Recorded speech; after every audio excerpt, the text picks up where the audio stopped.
O ang taga-dili Sampagan, ako di ay ang wife ni Wavi. Now, I don't know if si Leo or si Pili will share, but sige kong push sa kumbanan yun pa na kinsa pa man ang mo sulti o unsa si Papa, no?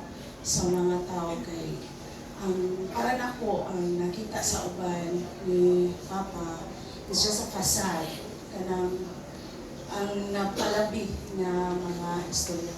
So, ako, I'm not the biological daughter of Papa Simi.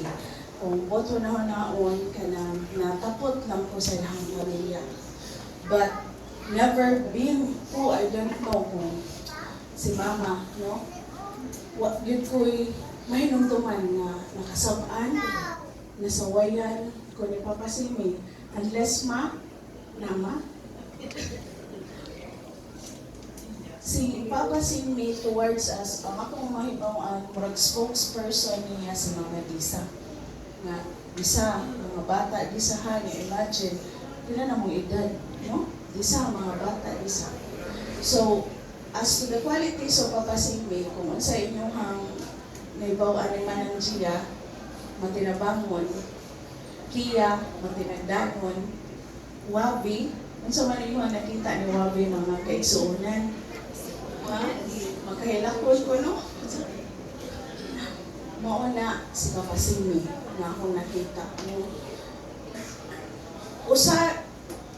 Si Papa Simi is an instrument yung ganong naabot ko sa UV. Kay dili yung tag-ganahan anong kudlo ba. Ganahan yung kay ko at 2,000 kay kaya ako magsuldo sa una. Nauyab naman ni Wabi. Karon ako mama, di man mo sugot na mag-call center lagi kay mamatay lagi sa'yo kay graveyard daw ba. So, nagkitawagan ko sa UV to teach. Pero, isa ka department head na dili gid siya ka uyon na masulod ko. And Papa Simi is very instrumental nga nung naabot ko sa UV. During pandemic, mayroon ko he's very proud not only sa kuha, kundi sa Leo. One time, diba, during pandemic, grabe ang transition.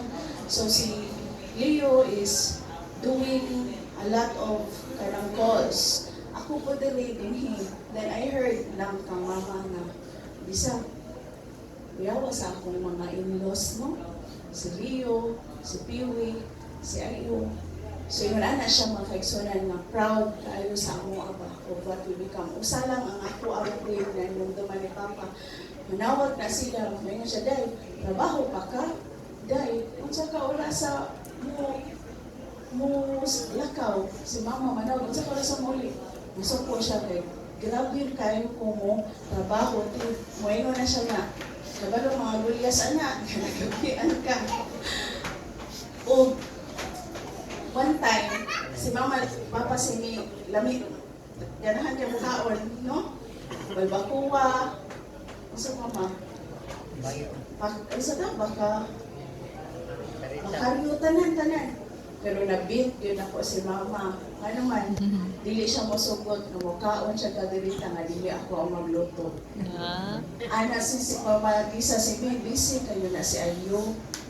Ako lang, di, si Anano lang doon sa tanawa lang, masaw niya pagluto. So mga kaisunan, katong December, inasuwabi busy kasi Ayo ikaw dili. Lutuan yun ako na si Papa. Luto ka kilo Kana na din naluto na mo nga, di may kadala o pagkaon sa balay. Nanang magluto ko rin kanding. Dili, si Papa, hilig si Mama, padadaan din mi. Kay kabalo man na siya, nadagan kay may sakop sa balay ni Kipog, sa guwami anak, no? Pero kana ra gyud ka o sa kahiwa naman ang mamada ako'y magluto kay manana siya kalamian sa akong kanding. Tinood ma? Ugay ko ma. Panos ba na? Iyan isod sa freezer.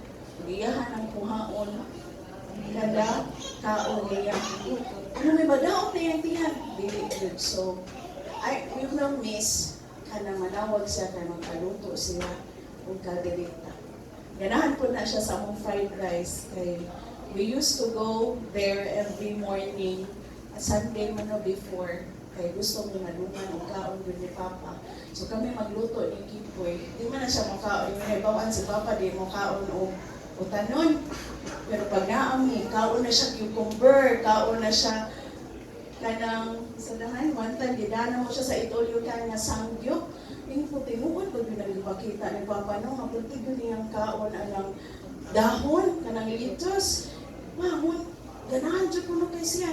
Yung kubasin, kung iharag yun yung pakita na mo ni Kipoy ba, nga siya nagmahay nga nagkuyog siya na mo. Pero, yun ana siya mga kaigsonan no, si Papa Simi towards me as a daughter-in-law.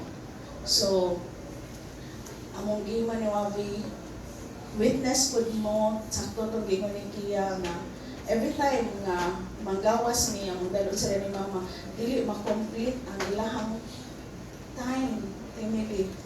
Kay gusto niya nga manggawas niya nga si Chacha, na si Dale, na gusto niya na ang iyang mga apo. So if you have noticed, sa tanan ng mga gatherings, naagin na ang iyong mga apo, na si Kia, si Piwi Rare kay na makuyo kay nagsakay na sa barko o si Leo.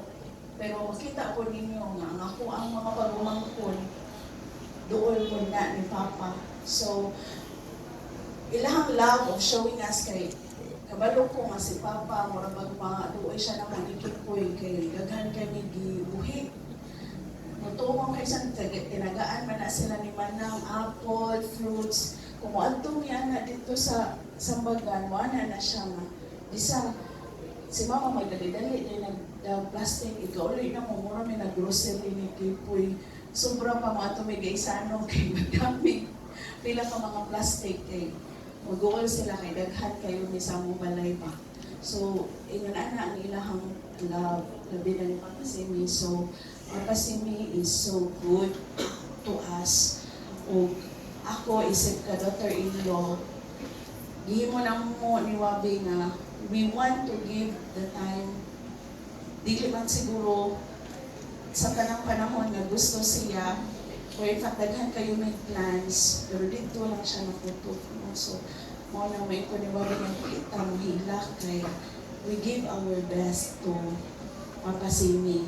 So, we will remember those good times na nanawag siya, magkuyog ta, magkuyog mi, na mga kaibisonan. So, he's a good husband. Si Mama, di mo good makaistorya. A good father, a good father-in-law, o sa iyahang mga igsuon, nakita nato kung unsa ka maayong tao si Papa Simi. So, dito lang po ito. Daghang salamat. Alright, so thank you so much, ma'am. Okay.